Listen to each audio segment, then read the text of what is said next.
Theme 14: Understanding Partition, Politics, Memories, Experiences.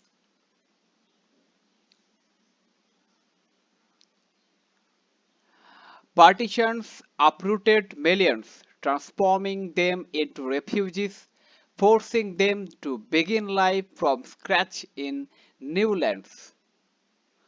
We know that the joy of our country's independence from colonial rule in 1947 was tarnished by the violence and brutality of partition.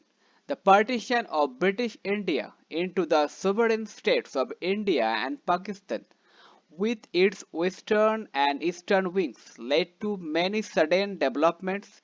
Thousands of lives were snuffed out. Many others changed dramatically. Cities changed, India changed, a new country was born, and there was unprecedented genocidal violence and migration.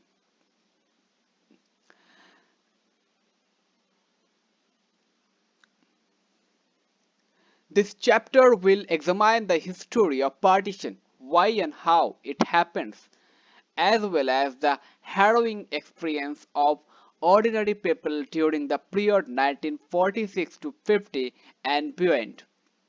It will also discuss how the history of these experiences can be reconstructed by talking to people and interviewing them, that is, through the use of oral history. At the same time, it will point out the strength and limitation of oral history. Interviews can tell us about certain aspects of society's past of which we may know very little or nothing from other types of sources, but they may not reveal very much about many matters whose history we would then need to build from other materials. We will return to these issues towards the end of the chapter. Photographs gives us a glimpse of the violence of that time. 1. Partitions experiences. Here are three incidents narrated by people who experienced those trying times to a researcher in 1993. The informants were Pakistanis, the researchers Indian. The job of these researchers was to understand how those who had lived more or less harmoniously for generations inflicted so much violence on each other in 1947. Source 1. I am simply returning my father's scourge, his debt. This is what the researcher recorded during my visit to the History Department Library of Majam University in Lahore in the winter of 1992. The librarian, Abdul Latif, a Pierce Medal aged man, would help me a lot. He would go out of his way, well behind the call of duty, to provide me with relevant material, meticulously keeping photocopies requested by me ready before my arrival the following morning. I found his attitude to my work so extraordinary that one day I could not help asking him, Latif Sahib, why do you go out of your way to help me so much?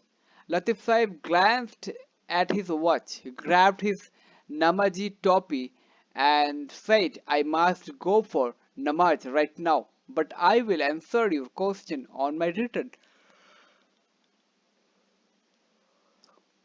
Stepping into his office half an hour later, he continued, Yes, your questions. I mean, my father belonged to Jammu, to a small village in Jammu district. This was a Hindu-dominated village, and Hindu ruffians of the area massacred the hamlet's Muslim population in August 1947, one late afternoon when the Hindu mob had been at Its furious worst, my father discovered he was perhaps the only Muslim youth of the village left alive. He had already lost his entire family in the Bachari and was looking for ways of escaping. Remembering a kind, elderly Hindu lady, a neighbor, he implored her to save him by offering him shelter at her place. The lady agreed to help father, but said, "Son, if you hide here, they will get both of us. This is of no use. You follow me to the spot where they have piled up the dead. You lie down there as if dead, and I will dump a few dead bodies on you. Lie there among the dead, son, as if dead through the night, and run for your life towards Sialkot at the break of dawn tomorrow." My father agreed to the proposal. Off they went to that spot. Father lay on the ground, and the old lady dumped a number of bodies on him. An hour or so later, a group of armed Hindu hoodlums appeared. One of them yelled, "Any life left in anybody?" and the others started with their crude staff and guns to feel for any trace of life in the heap. Somebody shouted, "There is a wristwatch on that body," and hit my father's finger with the butt of his rifle. Father used to tell us how difficult it was for him to keep his outstretched palm beneath the watch he was wearing so utterly still. Somehow he succeeded for a few seconds until one of them said, "Oh, it's only a watch. Come, let us leave. It is getting dark." Fortunately for Abbaji, they left, and my father lay there in that wretchedness the whole night, literally running for his life at the first hint of light. He did not stop until he reached Sialkot. I helped you because that Hindu may help my father. I am simply returning my father's cause, his debt. But I am not a Hindu, I said. Mine is a Sikh family, at best a mixed Hindu-Sikh one. I do not know what if religion is what any security. You do not wear uncut hair, and you are not a Muslim. So for me, you are a Hindu, and I do my little bit for you because a Hindu my saved my father. Source 2. For quite a few years now, I have not met a Punjabi Muslim. The researcher's second story is about the manager of a youth hostel in Lahore. I had gone to the hostel looking for accommodation and had promptly declared my citizenship. "You are Indian, so I cannot allot you a room, but I can offer you tea and a story," said the manager. I could not have refused such a tempting offer. In the early 1950s, I was posted at Delhi. The manager began. I was all ears. I was working as a clerk at the Pakistani High Commission there. I had been asked by a Lahori friend to deliver a rukka, a short handwritten note, to his erstwhile neighbor who now resided at Paharganj in Delhi. One day I rode out on my bicycle toward Paharganj, and just as I crossed the cathedral at the central secretariat, spotting a Sikh cyclist, I asked him in Punjabi, "Sardarji, the way to Paharganj, please?" "Are you refugee?" he asked. "No, I come from Lahore. I am Iqbal Ahmed. Iqbal Ahmed. From Lahore." Stop. That stop sounded like a brute order to me, and I instantly threw. Now I will be gone. The sick will finish me up. But there was no escaping the situation, so I stopped. The burly sick came running to me and gave me a mighty hug. "Eyes moist," he said, "for quite a few years now. I have not met a Punjabi Mussulman. I have been longing to meet One, but you cannot find Punjabi speaking Muslims here.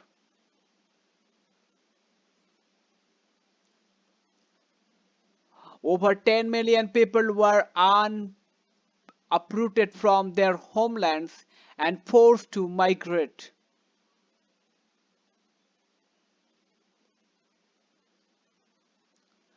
No, no, you can never be ours.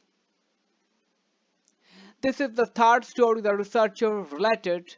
I still vividly remember a man I met in Lahore in 1992. He mistook me to be a Pakistani studying abroad. For some reason, he liked me. He asked me to return home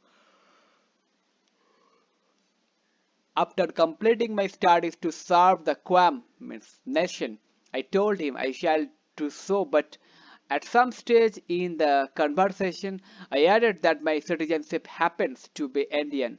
All of a sudden, his tone changed, and much as he was restraining himself, he blurted out, "Oh, Indian! I had thought you were Pakistani." I tried my best to impress upon him that I always see myself as South Asian. No, no, you can never be ours. Your people wiped out my entire village in 1947. We are sworn enemies and shall always remain so. One, what do each of these sources show about the attitudes of the men who were talking with each other?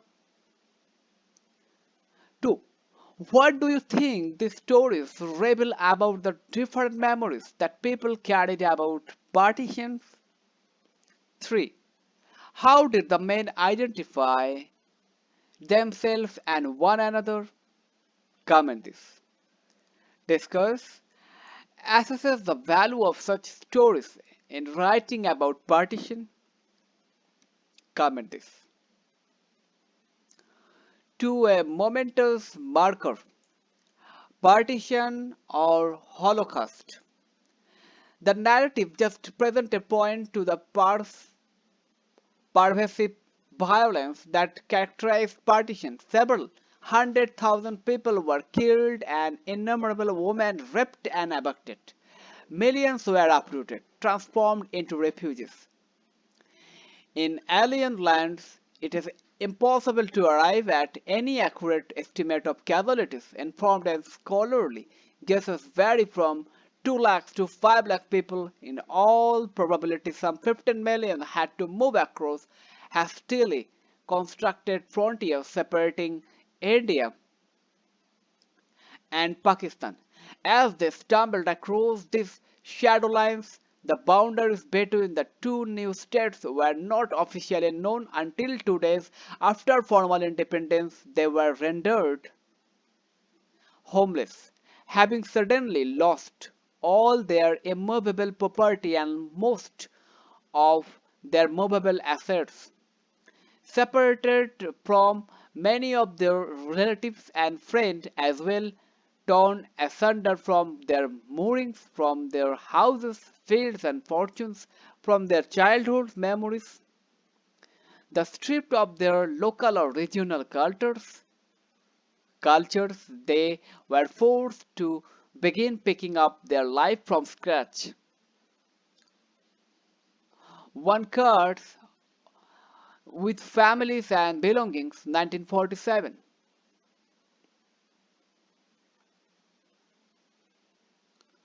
Was this simply a partition, a more or less orderly constitutional arrangement, an agreed upon division of territories and assets?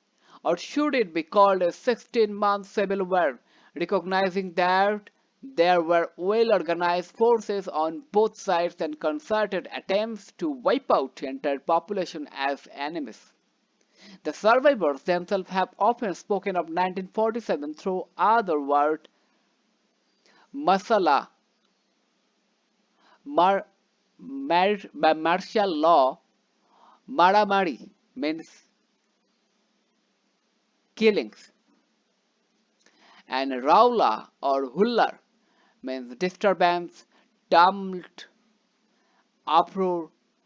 Speaking of the killings, rape, arson, and loot that constituted partitions, contemporary observers and scholars have sometimes used the expression Holocaust as well, primarily meaning destruction or slaughter on a mass scale.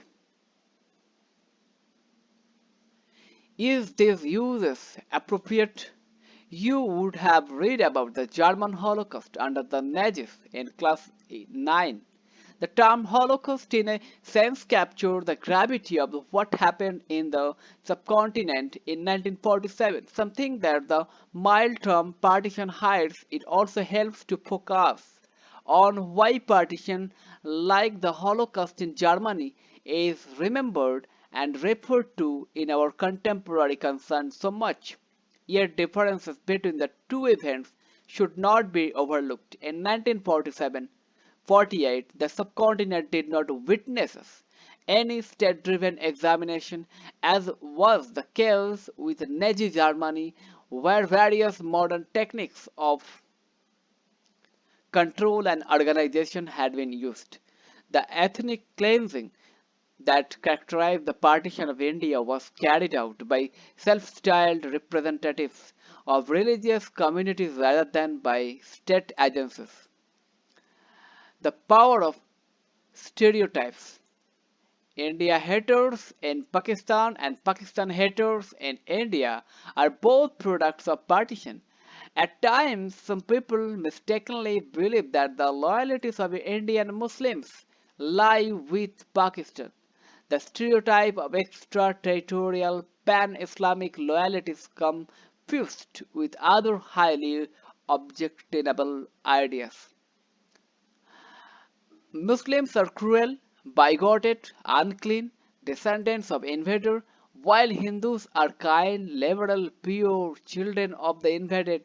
The journalist R.M. Murphy has shown that similar stereotype proliferate in Pakistan. According to him, some Pakistanis feel that Muslims are fair, brave, monotheists, and meat eaters, while Hindus are dark, cowardly, polytheist, and vegetarian.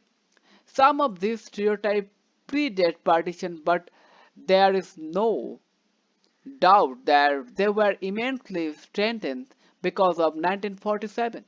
Every myth in this construction has been systematically crit- critiqued by historians, but in both countries, voices of hatred do not mellow. Partitions generated memories, hatreds, stereotypes, and identities that still continue to shape the history of people on both sides of the border. These hatreds have manifested themselves during inter-community conflicts, and communal clashes in turn have kept alive the memories of past violence. Stories of partisan violence are recounted by communal groups to deepen the divide between communities, creating in people's minds feelings of suspicion and distrust, consolidating the power of communal stereotypes, creating the deeply problematic notion that Hindus, Sikhs, and Muslims are communities with sharply defined boundaries and fundamentally opposed interests. Discuss. Recall some stories of partition you may have heard. Think of the way this has shaped your conception about different communities. Try and imagine how the same stories would be narrated by different communities. The relationship between Pakistan and India has been profoundly shaped by this legacy of partition. Perception of communities on both sides have been structured by the conflicting memories of those moments of time. People look within with them only what they could physically carry. Uprooting meant an immense sense of loss, a rupture with the place they had lived in for generations.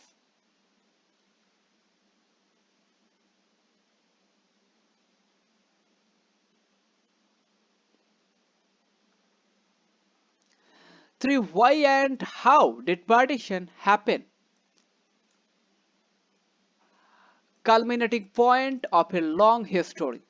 Some historians, both Indian and Pakistani, suggest that Muhammad Ali Jinnah's theory that the Hindus and Muslims in colonial India constituted two separate nations can be projected back into medieval history.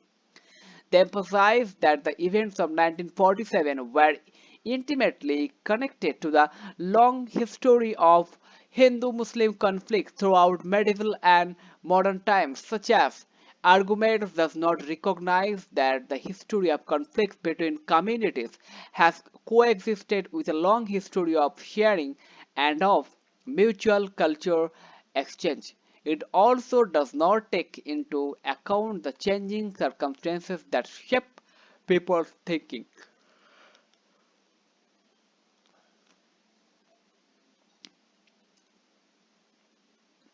The Lucknow Pact.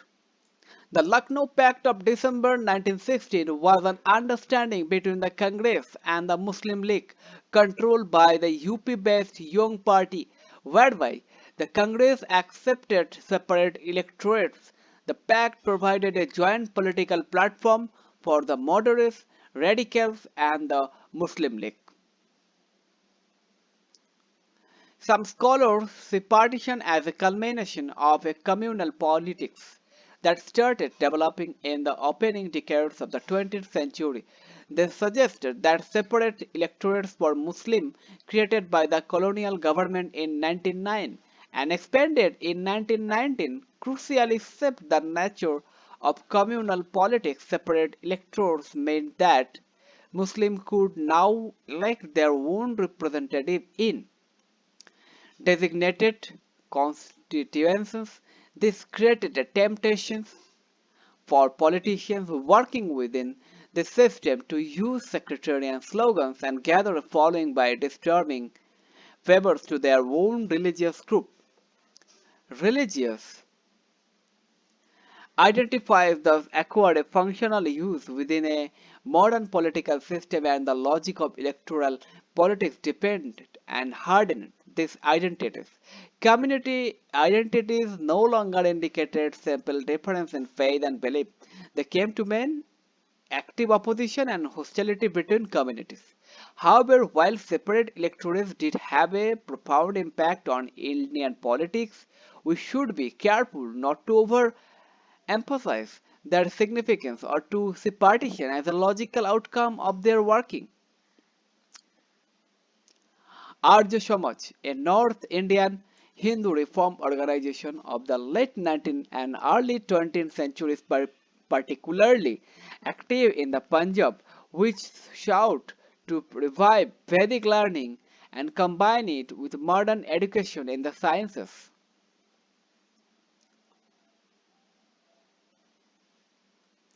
Music before mosque. The playing of music by religious procession outside a mosque at the time of namaz could lead to Hindu-Muslim violence. Orthodox Muslims saw this as an interference in their peaceful communication with God. Communal identities were consolidated by a host of other developments in the early 20th century. During the 1920s and early 1930s, tension grew around a number of issues. Muslims were angered by music before mosques, by the cow protection movement, and by the efforts of the Arya Samaj to bring back to the Hindu fold Shuddhi those who had recently converted to Islam. Hindus were angered by the rapid spread of Tabligh means propaganda and Tanjim means organizations. After 1923, as middle-class publicists and communal activities sought to build greater solidarity within their communities, mobilizing people against the other community. Riots spread in different parts of the country. Every communal riot depends differences between communities, creating disturbing memories of violence. Yet, it would be Incorrect to see partition as the outcome of a simple unfolding of communal tensions, as the protagonist of Garm Hawa, a film on partition, puts it. Communal discord happened even before 1947, but it had never led to the uprooting of millions from their homes. Partitions were qualitatively different phenomenon from earlier communal politics, and to understand it we need to look carefully at the event of the last decade of British rule. What is communalism? There are many aspects to our identity. You are a girl or a boy. All of you are young persons.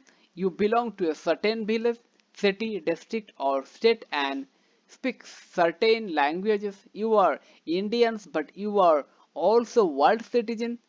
Income levels differ from family to family, hence, all of us belong to some social class or the other. Most of us have a religion, and caste may play an important role in our lives. In other words, our identities have numerous features. They are complex. There are times, however, we people attach greater significance to certain chosen aspect of their identity, such as religion. This in itself cannot be described as communal. Communalism refers to a politics that seeks to unify one community around a religious identity in hostile opposition to another community. It seeks to define this community identity as fundamental and fixed. It attempts to consolidate this identity and present it as natural, as if people were born into the identity, as if the identities do not evolve through history over time in order to unify the community. Communalism suppresses distinction within the community and emphasizes the essential unity of the community against other communities. One could say communalism nurtures a politics of hatred for an identified others, Hindus in the case of Muslim communalism, and Muslim in the case of Hindu communalism. This hatred feeds a politics of violence. Communalism then is a particular kind of politicization of religious identity and ideology that seeks to promote conflict between religious communities. In the context of multi-religious country, the phrase religious nationalisms can come to acquire a similar meaning. In such a country, any attempt to see a religious community as a nation would mean showing the seed of antagonisms against some other religions.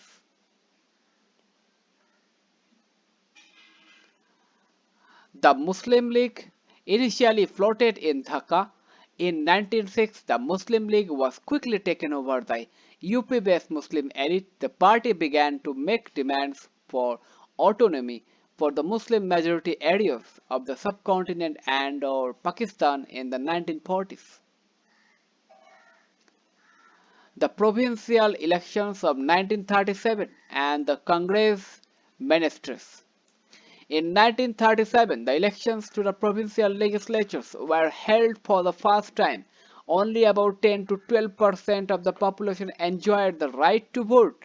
The Congress did well in the election, winning an absolute majority in 5 out of 11 provinces and forming government in 7 of them. It did badly in the constituencies reserved for Muslims, but the Muslim League also fared poorly, polling only 4.4% of the total Muslim vote cast in the election.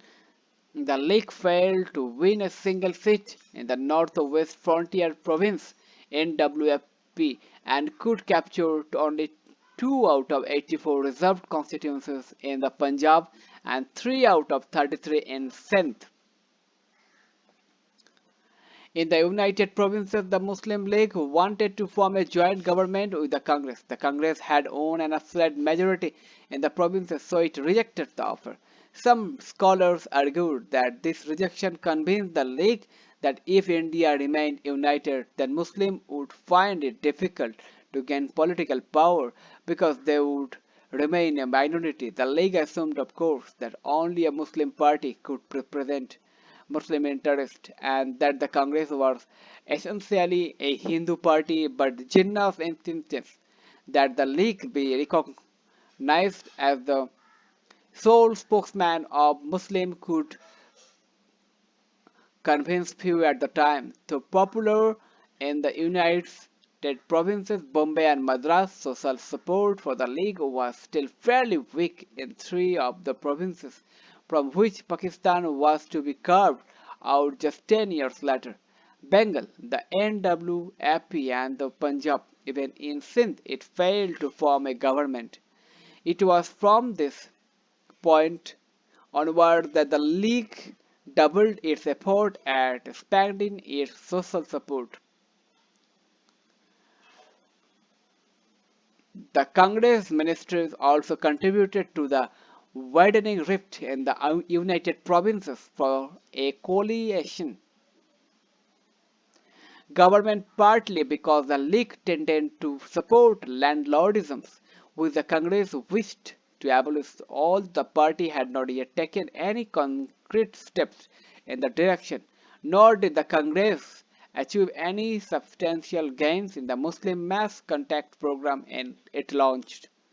In the end, the secular and radical rhetoric of the Congress merely alarmed conservative Muslims and the Muslim landed elite without winning over the Muslim masses. Hindu Mahasabha. Founded in 1915, the Hindu Mahasabha was a Hindu party that remained confined to North India. It aimed to unite Hindu society by encouraging the Hindus to transcend the division of caste and sect. It sought to define Hindu identity in opposition to Muslim identity.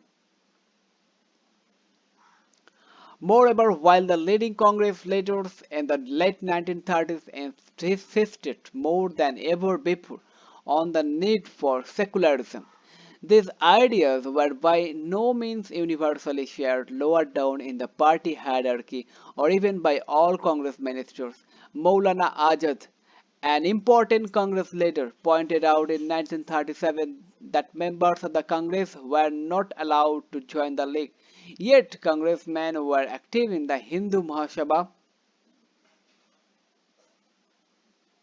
at least in the central provinces, present-day Madhya Pradesh. Only in December 1938 did the Congress Working Committee declare that Congress members could not be members of the Mahasabha. Incidentally, this was also the period when the Hindu Mahasabha and the Rashtriya Swayamsevak Sangh (RSS) were gaining strength. The latter spread from its Nagpur base to the United Provinces, the Punjab, and other parts of the country in the 1930s. By 1940s, an RSS had over 1 lakh trained and highly disciplined cadres pledged to an ideology of Hindu nationalism, convinced that India was a land of the Hindus. Confederation. In modern political language, it refers to a union of fairly autonomous and sovereign states with a central government with delimited powers. The Pakistan Resolution. The Pakistan demanded was formalized gradually on 23rd March 1940. The League moved a resolution demanding a measure of autonomy for the Muslim majority areas of the subcontinent. The ambiguous resolution never mentioned partition or Pakistan. In fact, Sikandar Hayat Khan, Punjab Premier and leader of the Unionist Party, who had drafted the resolution, declared in a Punjab Assembly speech on 1st March 1941 that he was opposed to a Pakistan that would mean Muslim Raj here and Hindu Raj elsewhere. If Pakistan means unalloyed Muslim Raj in the Punjab, then I will have nothing to do with it. He reiterated his plea for a loose, united confederation with considerable autonomy for the confederating units. The origins of the Pakistan demand have also been traced back to the Urdu poet Muhammad Iqbal, the writer of Sare Jahan Se Acha Hindustan Hamara. In his presidential address to the Muslim League in 1930, the poet spoke of a need for a northwest Indian Muslim state. Iqbal, however, was not visualizing the emergence of a new country in that speech but a reorganization of Muslim majority. The name Pakistan. The name Pakistan or Pakistan from Punjab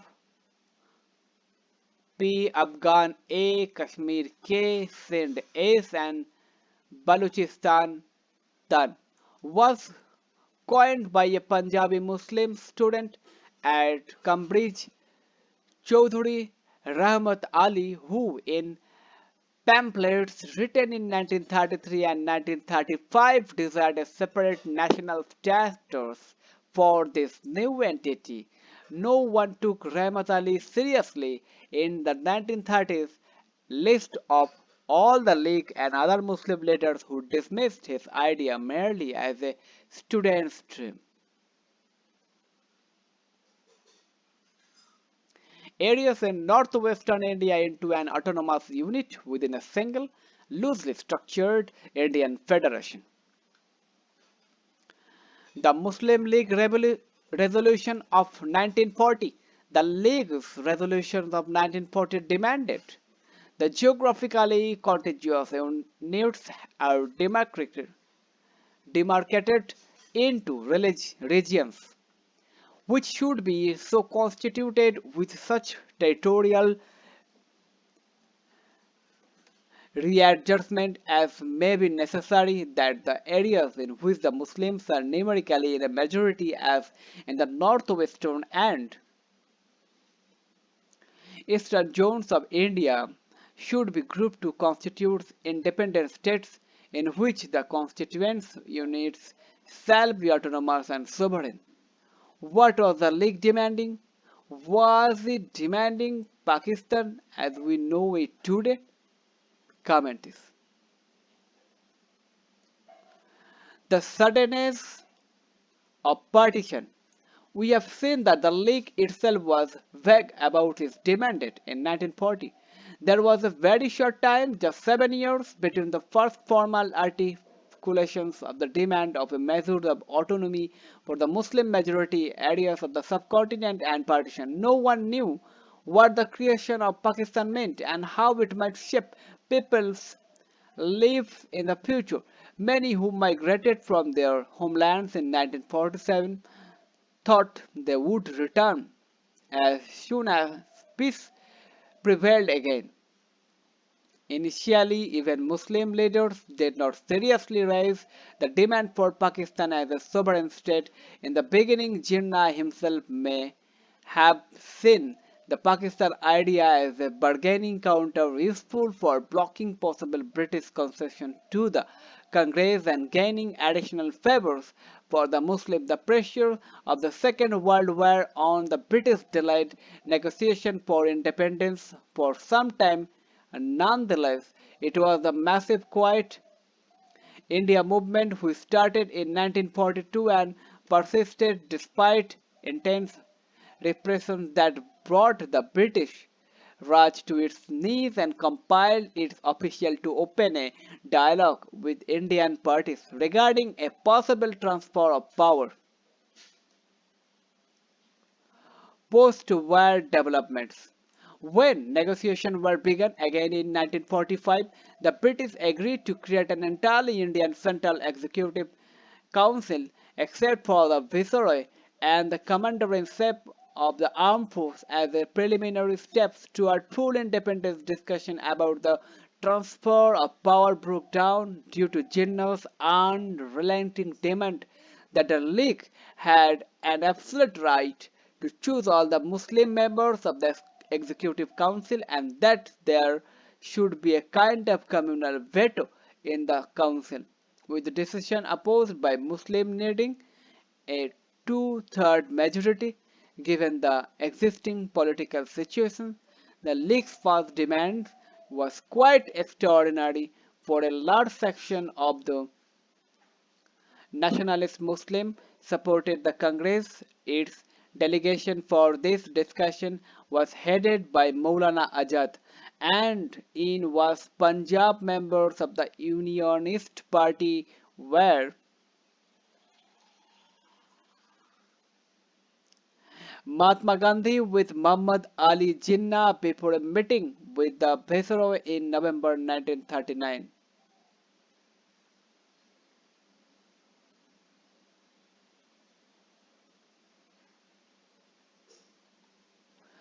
Largely Muslims, the British had no intention of annoying the Unionists, who still controlled the Punjab government and had been constitutionally loyal to the British. Provincial elections were again held in 1946. The Congress swept the general constituencies, capturing 91.3% of the non-Muslim vote. The League's successes in the seats reserved for Muslims was equally spectacular. It won all 30 reserved constituencies in the center with 86.6% of the Muslim vote and 442 out of 509 seats in the provinces only as late as 1946. Therefore, did the League establish itself as the dominant party among Muslim voters seeking to vindicate its claim to be the sole spokesman of Indian Muslims.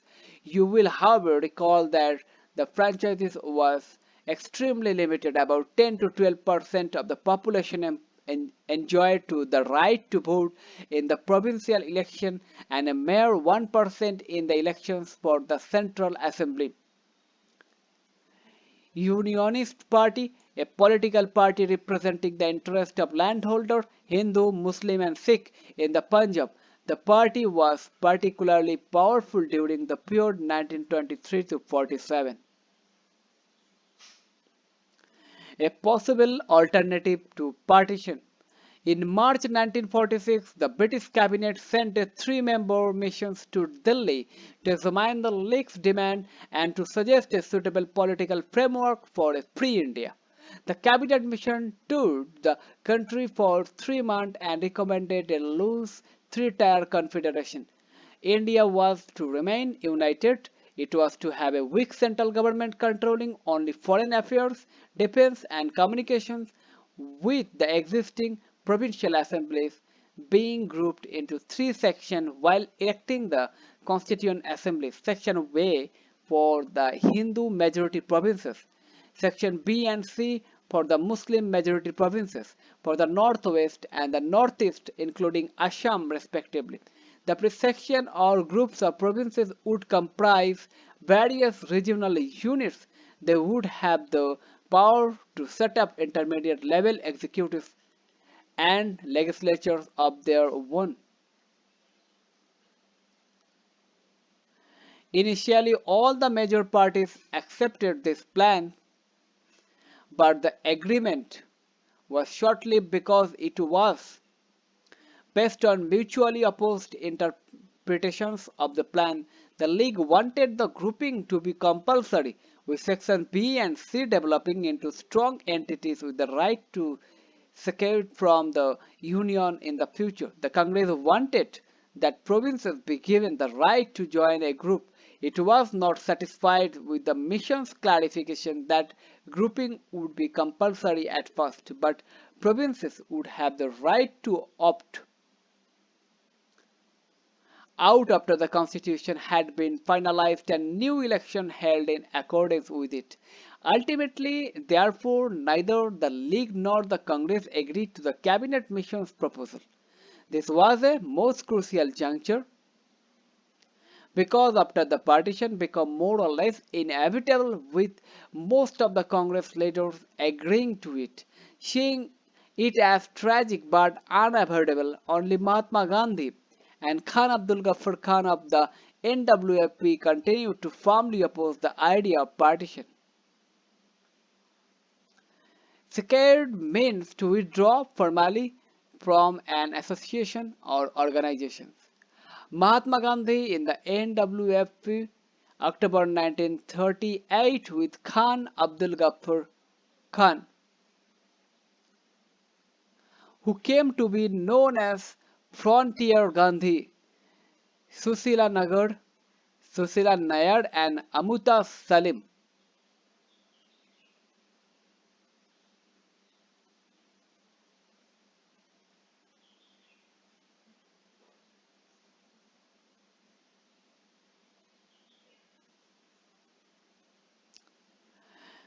Map the Cabinet Mission's proposal for an Indian Federation with three sections: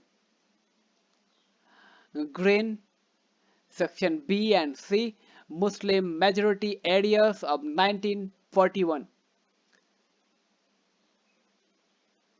Red, the Hindu majority areas of 1941. And blue, princely states not specifically provided for in the proposal. Section A.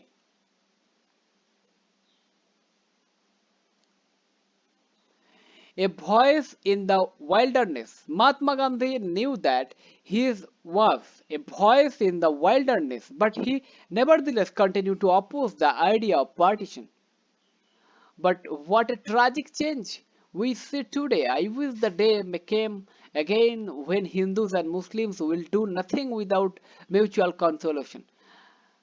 Mutual consultation. I am day and night tormented by the question what I can do to hasten the coming of that day. I appeal to the League not to regard any Indian as its enemy. Hindus and Muslims are born of the same soil, they have the same blood, eat the same food, drink the same water, and speak the same language. Speech at prayer meeting, 7 September 1946, CWMG. Volume 92, page 139. But I am firmly convinced that the Pakistan demanded as put forward by Muslim League is un-Islamic, and I have not hesitated to call it sinful. Islam stands for the unity and brotherhood of mankind, not for disrupting the oneness of human family. Therefore, those who want to divide India into possible warring groups are enemies alike of Islam and India. They may cut me to pieces, but they cannot make me subscribe to something which I consider to be wrong. Harijan, 26 September 1946, CWMG, volume 92, page 229. What are the arguments that Mahatma Gandhi offers in opposing the idea of Pakistan? Comment this.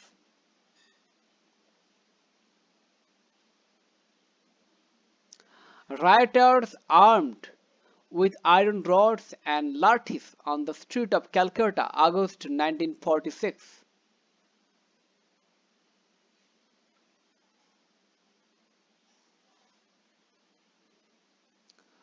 Towards partitions. After withdrawing its support to the Cabinet Mission Plan, the Muslim League decided on direct action. For winning its Pakistan demand, it announced 16 August 1946 as Direct Action Day. On this day, riots broke out in Calcutta, lasting several days and leaving several thousands of people dead. By March 1947, violence spread to many parts of northern India. It was in March 1947 that the Congress High Command voted for dividing the Punjab into two halves, one with Muslim majority and the other with Hindu and Sikh majority. And it asked for the application of a similar principle to Bengal. By this time, given the numbers came, many Sikh leaders and congressmen in the Punjab were convinced that partition was necessary evil, otherwise they would be swept by Muslim majority and Muslim leaders would dictate terms in Bengal to a section, a Bhadralok Bengali Hindus who wanted political power to remain with them began to fear the permanent tutelage of Muslims. As one of their leaders put it, since they were in a numerical minority, they felt that only division of the province could ensure their political dominance. Discuss. It is evident from a reading of section 3 that a number of factors led to partition. Which of these do you think were the most important and why? For the withdrawal of law and order. Through those blood-soaked months of 1946, violence and arson spread, killing thousands.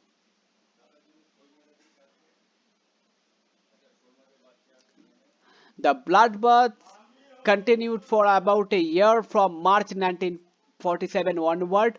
One main reason for this was the collapse of the institutions of governments. Pendralmun, an administrator serving in Bawalpur in present-day Pakistan at the time, noted how the police failed to fire even a single shot when arson and killings were taking place in Amritsar in March 1947.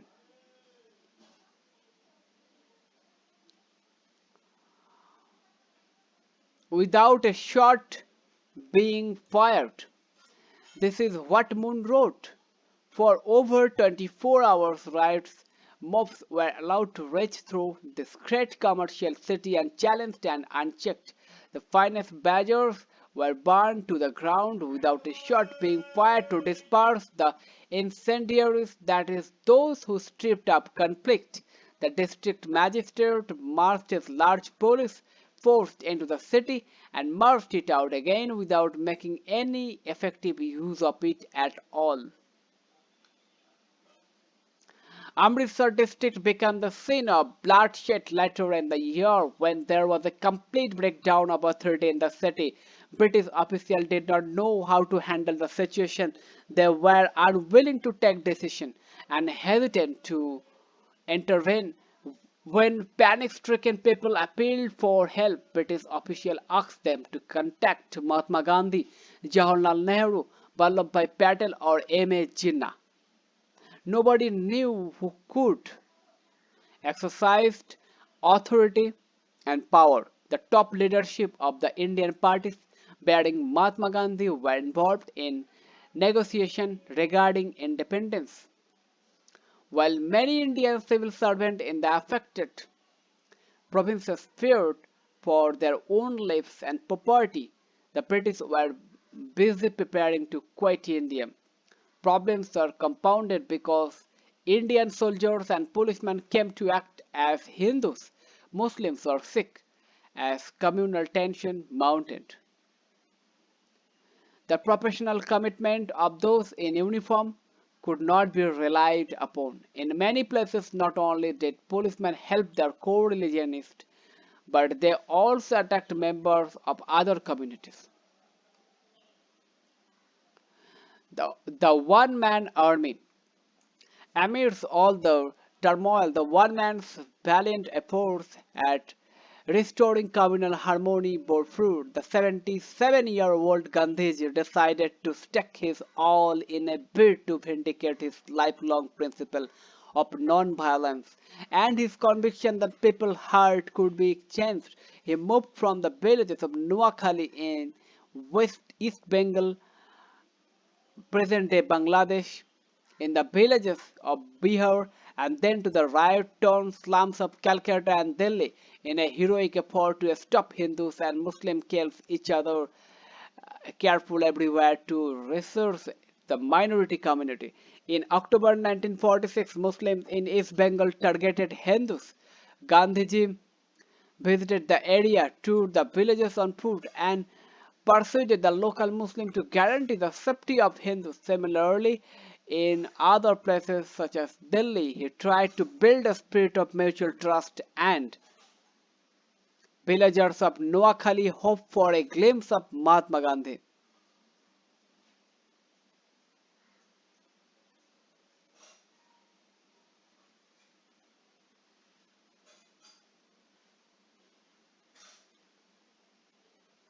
confidence between the two communities. A Delhi Muslim, Shahid Ahmed Dehlavi, compelled to flee to a dirty, overcrowded camp in Purana Killa, likened Gandhiji's arrival in Delhi on 9 September 1947 to the arrival of the rains after a particularly long and harsh summer. Dehlavi recalled in his memoir how Muslims said to one another, Delhi will now be sapped. Villagers of a riot-torn village awaiting the arrival of Mahatma Gandhi.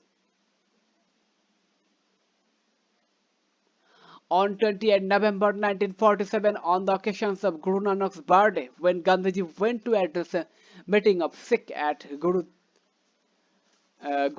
Sisjang, he noticed that there was no Muslim on the Chandni Chowk road, the heart of old Delhi. What could be more shameful for us? He asked during a speech that evening than the fact that not a single Muslim could be found in Chandni Chowk. Gandhiji continued to be in Delhi fighting the mentality of those who wish to drive out every Muslim from the city, seeing them as Pakistani. When he began a fuss to bring about a change of heart, amazingly many Hindu and Sikh migrants first stayed with him. The effect of the first was electric route. Maulana Azad people began realizing the folly of the violence they had unleashed on the city's Muslim, but it was only Gandhiji's martyrdom that finally ended this macabre drama of violence. The world veritably changed. Many Delhi Muslims of the time recalled later. Discuss what did the British to do maintain peace when they were quitting India, and what did Mahatma Gandhi to do in those trying times? Comment this. Gendering partition, recovering women. In the last decade and half, historians have been examining the experiences of ordinary people during the partition. Scholars have written about the harrowing experience of women in those violent times.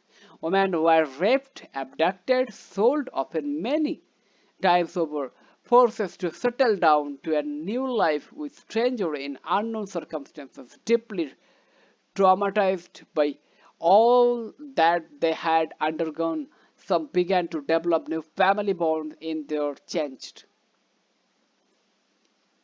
circumstances, but the Indian and Pakistani government were insensitive to the complexities of human relationships, believing the women to be on the wrong side of the border.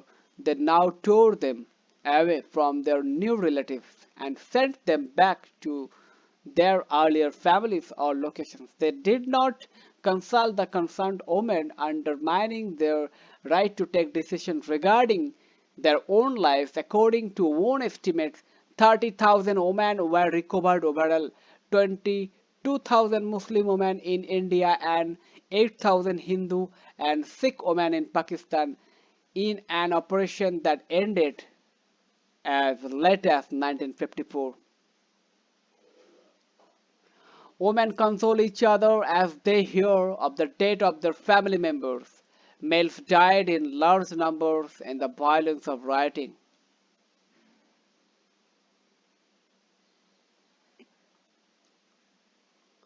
What recovering women meant. Here is the experience of couple recounted by Prakash Tandon in the Punjabi Century, an autobiographical social history of colonial Punjab. In one instance, a Sikh youth who had run amok during the partition persuaded a massacre crowd to let him take away a young beautiful Muslim girl. They got married and slowly fell in love with each other. Gradually, memories of her parents who had been killed and her former life faded. They were happy together and a little boy was born. Soon, however, social workers and the police, laboring assiduously to recover abducted women, began to track down the couple. The maid inquiries in the sixth home district of Jalandhar, he got scent of it and the family ran away to Calcutta. The social workers reached Calcutta. Meanwhile, the couple's friend tried to obtain a stay order from the court, but the law was taking its ponderous course. From Calcutta, the couple escaped to some obscure Punjab village, hoping that the police would fail to shadow them, but the police caught up with them and began to question them. His wife was expecting again and now nearing her time. The Sikh sent the little boy to his mother and took his wife to a sugarcane field. He made her as comfortable as he could in a pit while he lay with a gun, waiting for the police, determined not to lose her while he was alive. In the pit he delivered her with his own hands. The next day she ran high fever, and in 3 days she was dead. He had not dared to take her to the hospital. He was so afraid the social workers and the police would take her away.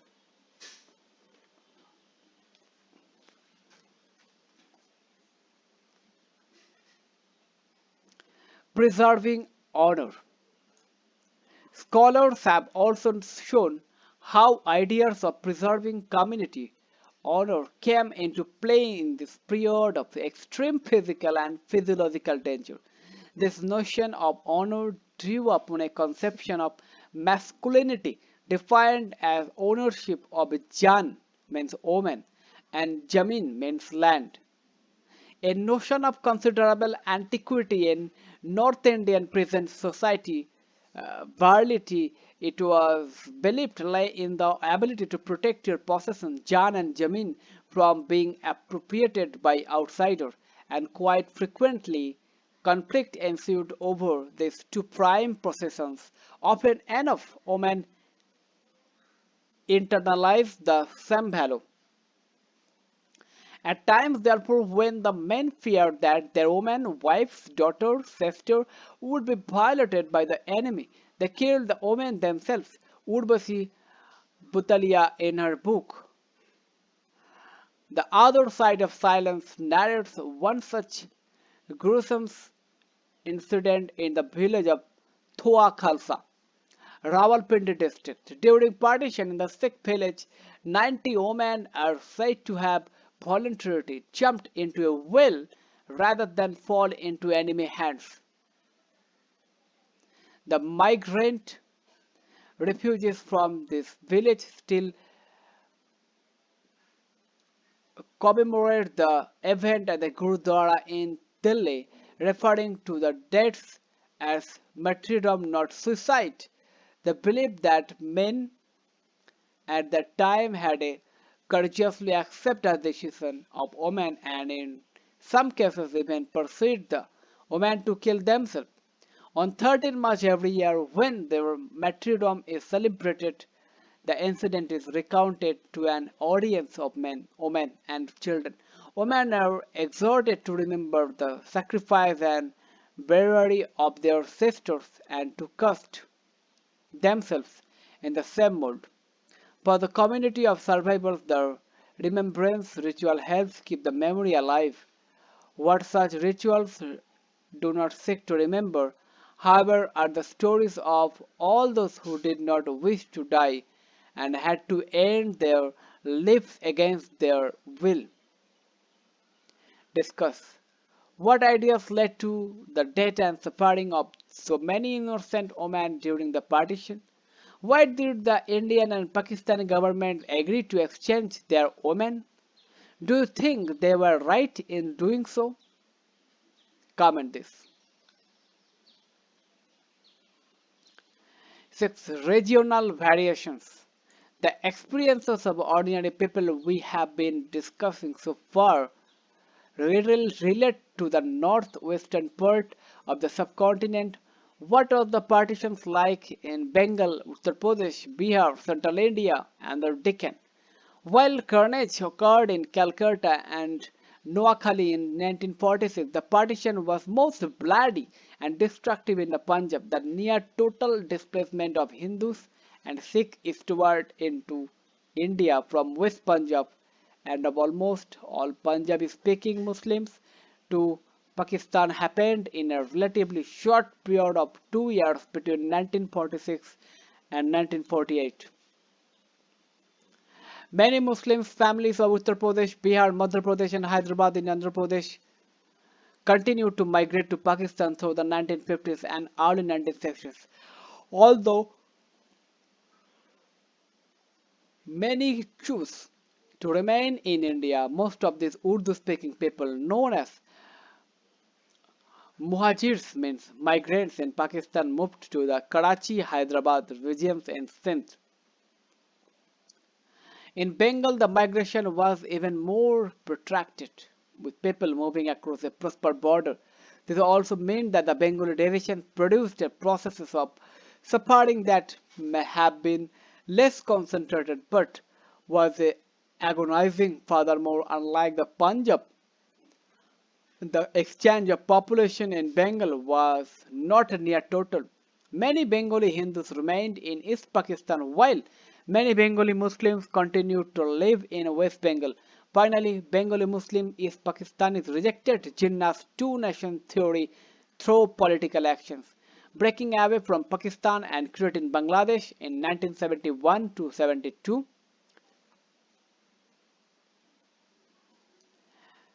Faces of despair, a massive refugee camp was set up in Purana Kerala in 1947 as migrants came pouring in from different places. A common religion could not hold East and West Pakistan together. There is, however, a huge similarity between the Punjab and Bengal experiences. In both these states, women and girls became prime target of persecutions. Attackers treated women's bodies as territory to be conquered. Dishonoring women of a community was seen as dishonoring the community itself and a mode of taking revenge. Fiction, poetry, films.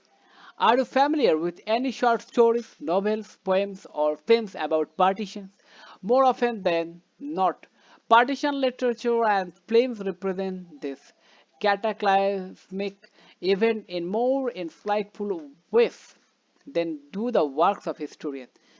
They seek to understand mass suffering and pain by focusing on an individual protagonist or small groups of ordinary people whose destinies were shaped by a big event over which they seem to have no control.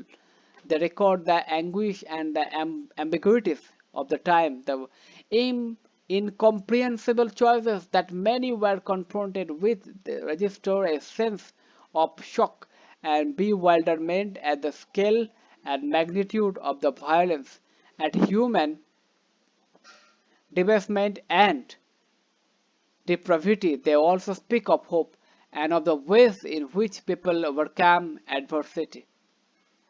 Sadat Hassan Manto, a particularly gifted Urdu short stories writer, has this to say about his work. For a long time, I refused to accept the consequences of the revolution which was set up by the partition of the country. I still feel the same way, but I suppose in the end I came to accept this nightmarish reality without self-pity or despair. In the process, I tried to retrieve from this man-made sea of blood pearls of a rare hue by writing about the single-minded dedication with which men had killed men, about the remorse felt by some of them, about the tears shed by murderers who could not understand why they still had some human feelings left. All this and more I put in my book, XII-HISTORY, Black Margins. Partitions, literature, and films exist in many languages, notably in Hindu, Urdu, Punjabi, Sindhi, Bengali, Assamese, and English. You may want to read writers such as Manto, Rajinder Singh Bedi, Urdu, Intejar Hussain, Urdu, Basim Sani, Hindi, Kamalasar, Hindi, Rahim Masum Raja, Hindi, Narayan Bharati, Sindhi, Sant Singh, Sikhon, Punjabi, Narendranath Mitra, Bengali, Said Waliullah Bengali, and Lalitambika Antarjanam Malayalam, Amitabh Ghosh English, and Bapsi Sidwai English, Amrita Pritam, Faiz Ahmed Faiz, and Dinesh Das have written memorable poems on partitions in Punjabi, Urdu, and Bengali respectively. You may also want to see films and directed by Ritik Ghatak, Meghe Dhaka Tara, and Shubarnurekha, M.S. Sattu, Garam Hawa, Gobind Nihalani Tamas, and a play Jis Lahore Nahin Venka O Jamia Nahi. He who has not seen Lahore has not been born, directed by Habib Tanvir. Discuss was your state or any neighboring state affected by partitions. Find out how it affected the lives of men and women in the region, how they coped with the situation. Comment this. Health, humanity, and harmony. A small basket of graphs. This is what Khusdeva Singh writes about the experience during one of his visits to Karachi in 1949. My friends took me to a room at the airport where we all sat down and talked and had lunch together. I had to travel from Karachi to London at 2:30 am. At 5 p.m. I told my friends that they had given me so generously of their time. I thought it would be too much for them to wait the whole night and suggested they must spare themselves the trouble, but nobody left until it was dinner time. Then they said they were leaving and that I must have a little rest before explaining. I got up at about 1:45 am, and when I opened the door I saw that all of them were still there. They all accompanied me to the plane and before parting presented me with a small basket of grapes. I had no words to express my gratitude for the overwhelming affection with which I was treated and the happiness this stopover had given me. The refugee camp everywhere overflowed with The refugee camp everywhere overflowed with people who needed not just food and shelter, but also love and compassion. Buried under the debris of the violence and pain of partition is an enormous history of help, humanity, and harmony. Many narratives, such as Abdul Latif's poignant testimony with which we began, reveal his historians have discovered numerous stories of how people helped each other during the partitions, stories of caring and sharing, of the opening of new opportunities, and of triumph over trauma. Consider, for instance, the work of Khusdeva Singh, a Sikh doctor specializing in the treatment of tuberculosis posted at Dharampur in present-day Himachal Pradesh, immersing himself in his work day and night, and doctor provided that rare healing touch, food, shelter, love, and security to numerous migrant Muslim, Sikh, Hindu alike. The residents of Dharmapur developed the kind of faith and confidence in his humanity and generosity that the Delhi Muslims and others had it in Gandhiji. One of them, Muhammad Umar, wrote to Khusdeva Singh with great humanity. I beg to state that I do not feel myself safe except under your protection. Therefore, in all kindness, be good enough to grant me a seat in your hospital. We know about the grueling relief work of this doctor from a memoir he entitled Love is Stronger Than Hate, a remembrance of 1947. Here Singh describes his work as humble efforts I made to discharge my duty as a human being to fellow human beings. He speaks most warmly of two short visits to Karachi in 1949, old friends and those whom he had helped at Dharmpur spent a few memorable hours with him at Karachi airport. Six police constable earlier acquaintances walked him to the plane, saluting him as he entered in. I acknowledged the salute with folded hands and tears in my eyes. Discuss, find out more about ways in which people supported one another and saved lives during partitions. Comment this. Oral testimonies and history. Have you taken note of the materials from which the history of partition has been constructed in this chapter? Oral narratives, memories, diaries, families, histories, first-hand written accounts, all this help was understand the trials and tribulation of ordinary people during the partition of the country. Millions of people viewed partitions in terms of the suffering and the challenge of the times. For them, it was no mere constitutional divisions or just the party politics of the Muslim League, Congress and other. For them,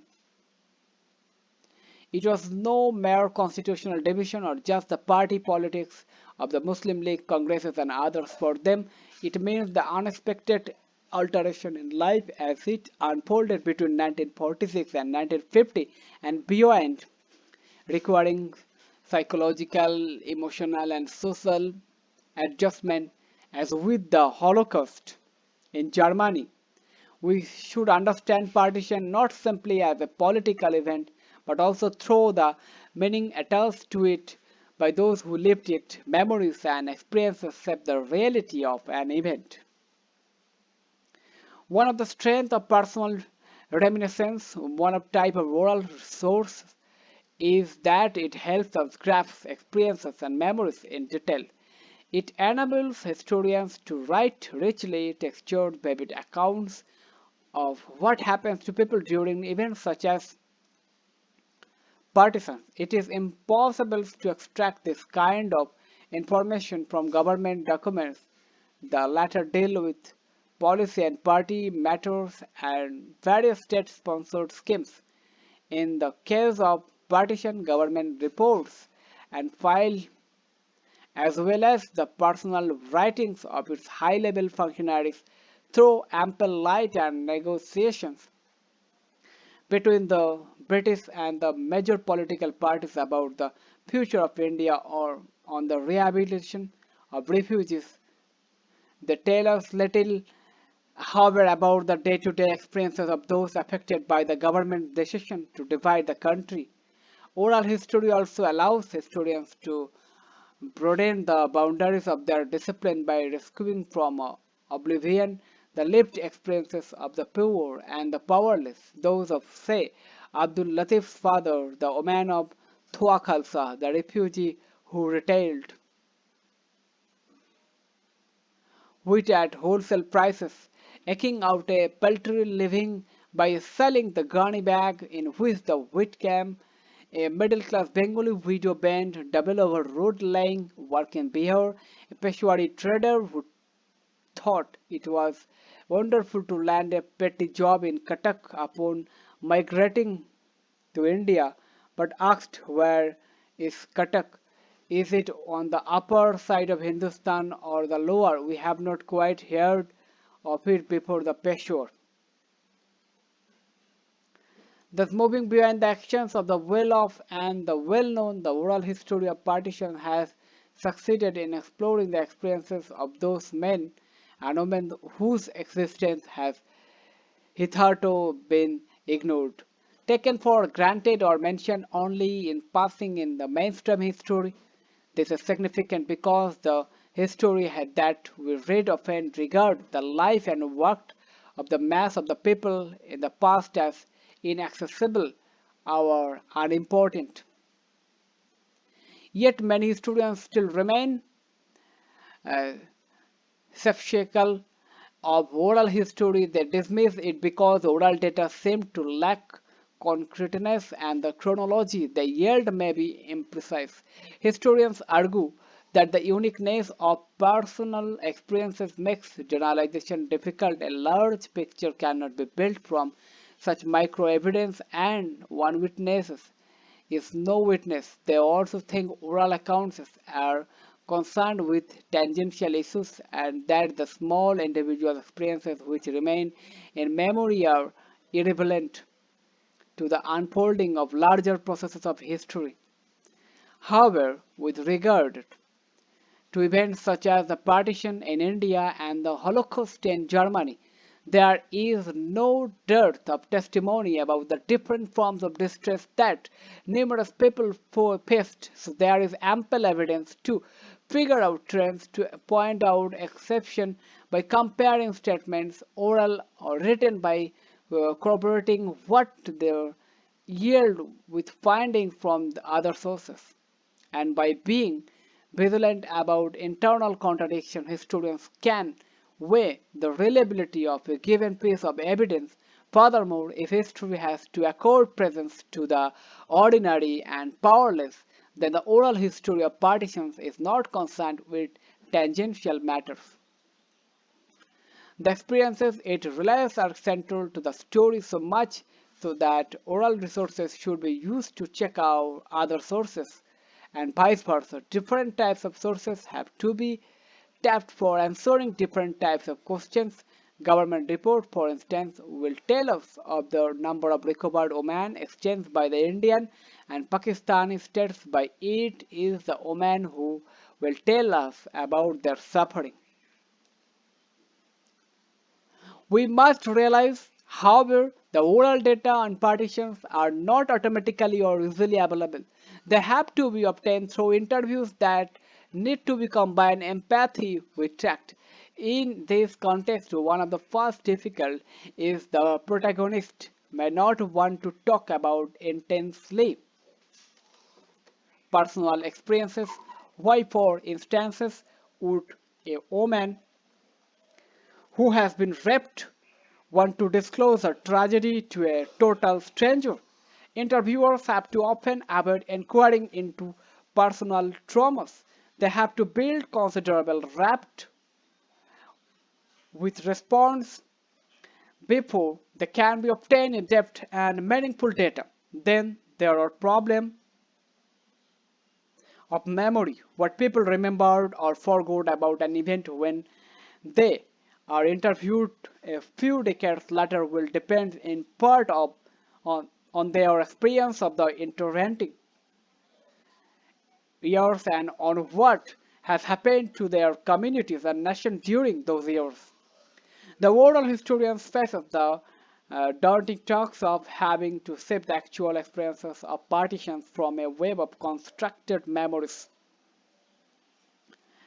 In the final analysis, many different kinds of sources, materials have to be used to construct a comprehensive account of partition, so that assess we see it not only as an event and process, but also understand the experiences of those who lived through those traumatic times. Not everyone could travel by car, not everyone could walk.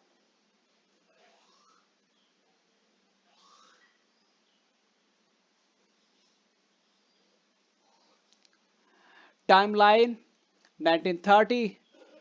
The Urdu poet Muhammad Iqbal speaks of the need for a northwest Indian Muslim state as an autonomous unit within a single loose Indian federation. 1933, the name Pakistan or Pakistan is coined by a Punjabi Muslim student at Cambridge, Chaudhuri Rahmat Ali. 1937 to 39, Congress ministries came to power in 7 out of 11 provinces of British India. 1940, the Muslim Leagues moved